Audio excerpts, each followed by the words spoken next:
Tiga. Bismillahirrahmanirrahim. Assalamualaikum warahmatullahi wabarakatuh. Waalaikumsalam warahmatullahi wabarakatuh. Insya Allah kami di sini bertiga. Kita perkenalan dulu. Nama saya Muhammad Aisyah Duganillah. Saya Iman Ibrahim Nuridaya. Nama saya Syam Ibrahim. Ya. Dan kita akan membahas Hasan Al-Banna. Yang keras mau bahas siapa? Dan kita akan membahas Hasan Al-Banna. Allah Akbar. Ya, jiwa-jiwa pemuda menggelora. Oke. Sebelum kita membahas Hasan Al-Banna, pasti penonton sekalian penasaran dengan siapakah sosok Hasan Al-Banna yang akan kami ceritakan. Apakah itu Hasan anak Buis? Oh, bukan. Bukan. Jadi Apakah Al-Banna? bukan sama. Ya, sebelum itu ya kita akan masuk ke inti materi. Dan insya Allah pembahasan pertama akan dilalui dengan yang paling gede.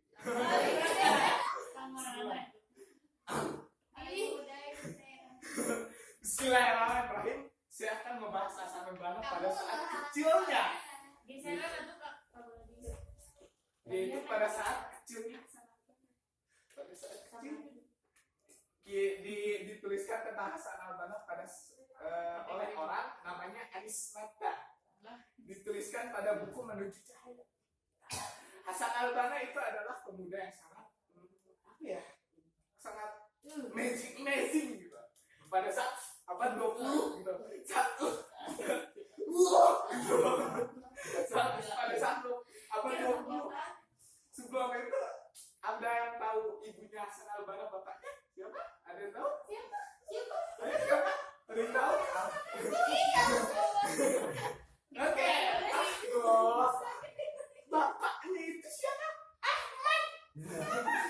Bapaknya Hasan Al-Banna itu adalah Ahmad. Ibunya itu adalah Sa'ad. Itu adalah seorang pasangannya. Coklat.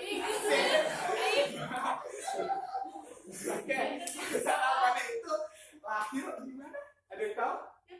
Aduh, itu lahir di Mesir nih. Lahir di Mesir nih, seorang orang yang sangat amazing ini lahir di Mesir. Dan pada lahirnya itu di kota Mahmudiyah. Nah, yang ini pada saat kecil ini Hasan Al-Banna ini tahu gak? Hasan Al-Banna pada saat kecilnya itu diurus oleh bapaknya. Bapaknya siapa? Siapa tadi?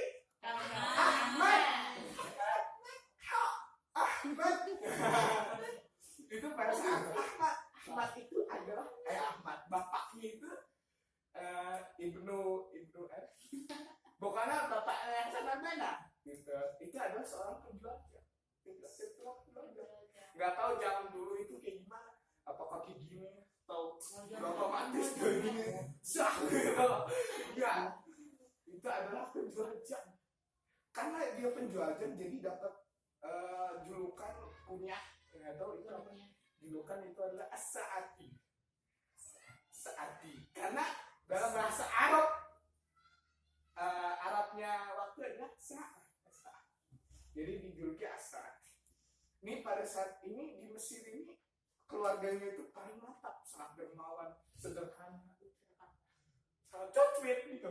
Cocwit.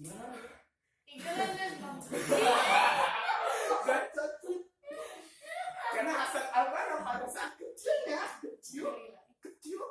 diindahi, di nilai-nilai Islamnya sudah ditumbuh dalam hatinya.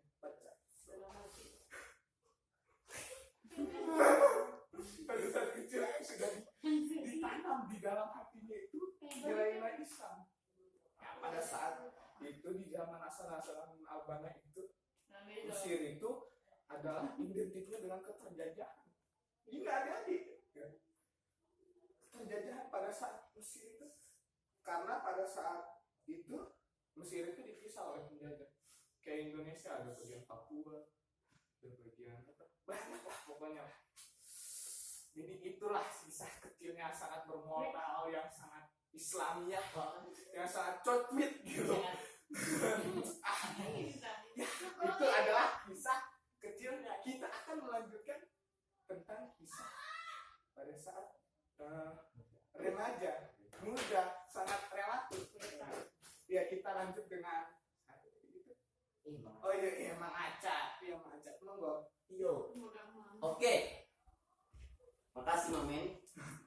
Jadi kita telah menyimak gitu masa kecil Hasan Al-Banna yang sangat diwarnai dengan nilai-nilai Islam dan dikombinasikan oleh kesolehan, kearifan, kezuhudan sang bapak dan kepintaran, kecerdikan sang ibu. Tak ayal jika masa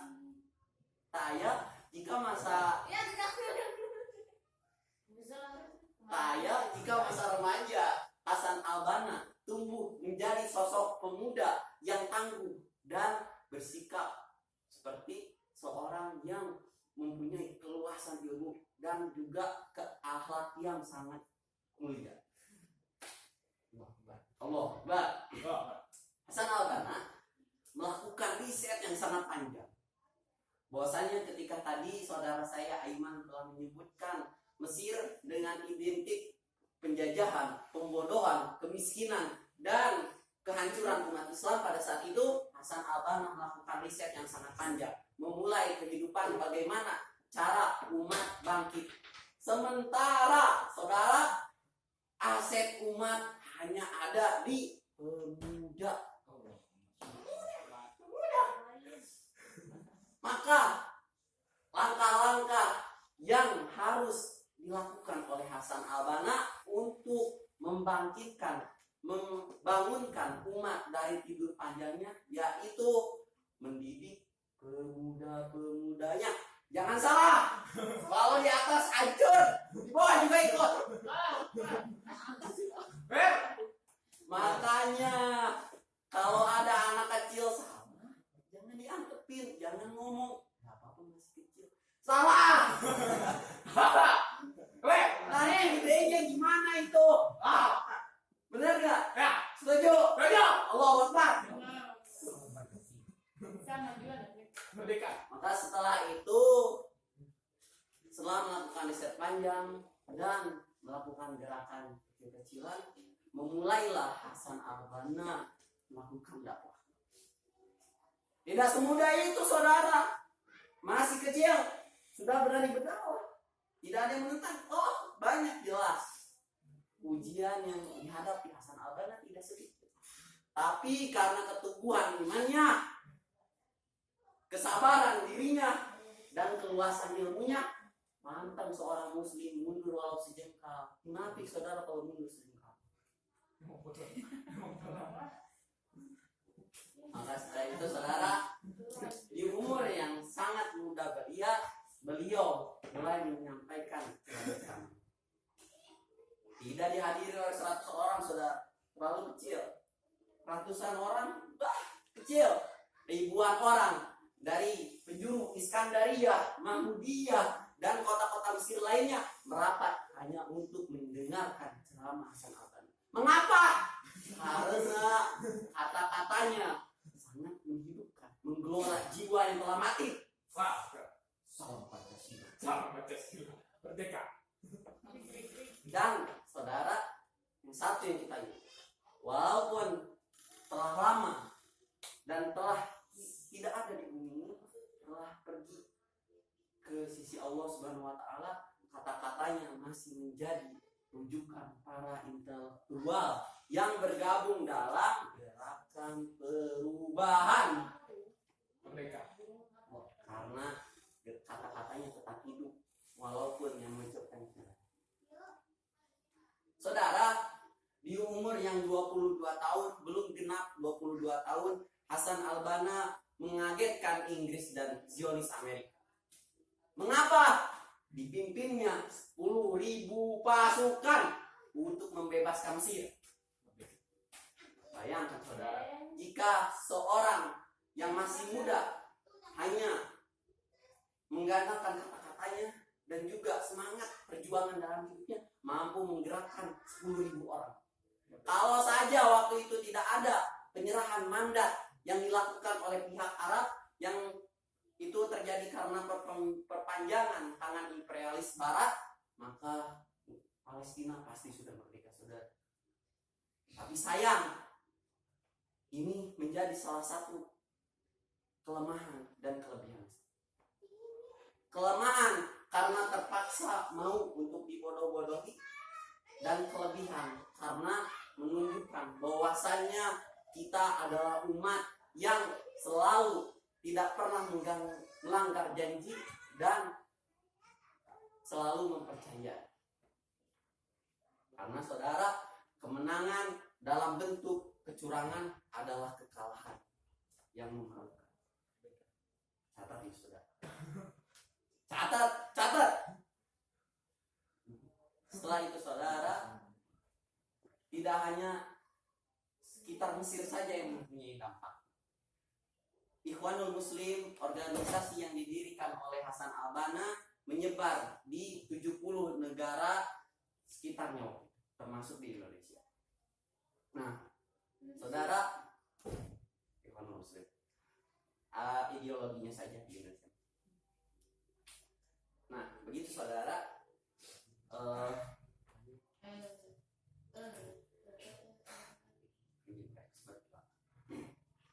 setelah itu, setelah kita melihat masa mudanya, akan ada beberapa penyampaian yang akan masa-masa kematiannya oleh saudara Hisam, tapi sebelum itu saya ingin memberikan suatu pernyataan bahwasannya Hasan al-Banna walaupun memperjuangkan hak di negerinya, tidak menganggap negeri-negeri yang lain bukan negeri juga. Karena kenapa? Salah satu perkataan Hasan al-Banna, dia mengatakan kalau di suatu negeri ada yang mengucapkan Allahu Akbar dan takbir tahlil gitu, itu termasuk negeri saya. Karena seorang Islam itu tidak tepat tahu warna kulit, pasti tidak. Kita itu Islam, kita bersaudara. Jangan sampai kita lemah karena terpecah belah. Oke? Tetap semangat. I love you. Gitu. Maka kita lanjut ke saudara kita yang berikutnya. Salam Pancasila. Pada saat itu Hasan al-Banna dan juga iparnya, saudara iparnya Abdul Karim al-Mansur saat menaiki taksi, lalu tiba-tiba pengemudinya tersebut menodongkan satu buah pisau, satu buah pistol, lalu langsung menembak ke belakang, menembak Hasan al-Banna dan juga iparnya. Akan tetapi Hasan al-Banna berhasil selamat, akan tetapi memiliki luka tembak. Tetapi saudara ipar itu meninggal di tempat. Lalu sampai masih bisa mengejar pengemudi tersebut, kejar-kejar. Sampai pada itu dibawa ke rumah sakit, kehabisan darah. Insya Allah.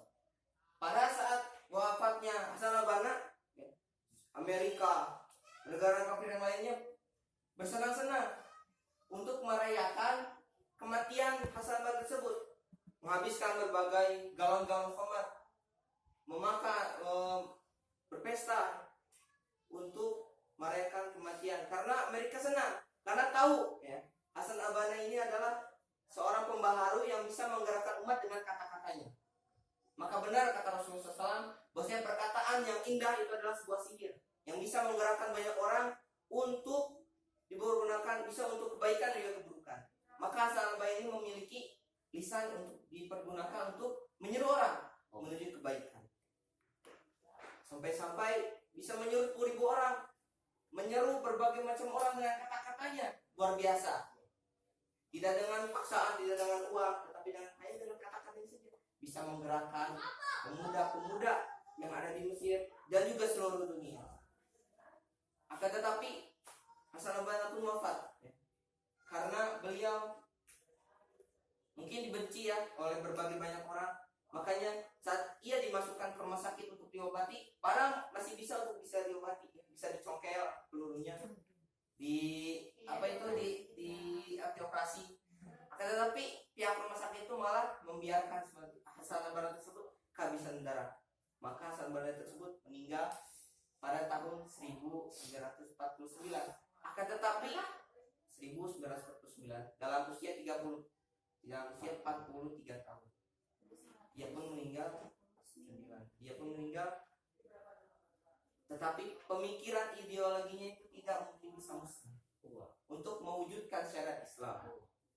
Ya.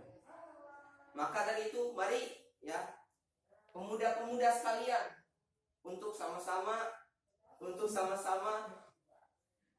menjadi Hasan al-Banna selanjutnya, seorang pembaharu yang bisa menggerakkan umat-umat yang menggerakkan pemuda-pemuda ya, yang sekarang telah berleha untuk memperjuangkan syariat Islam, memperjuangkan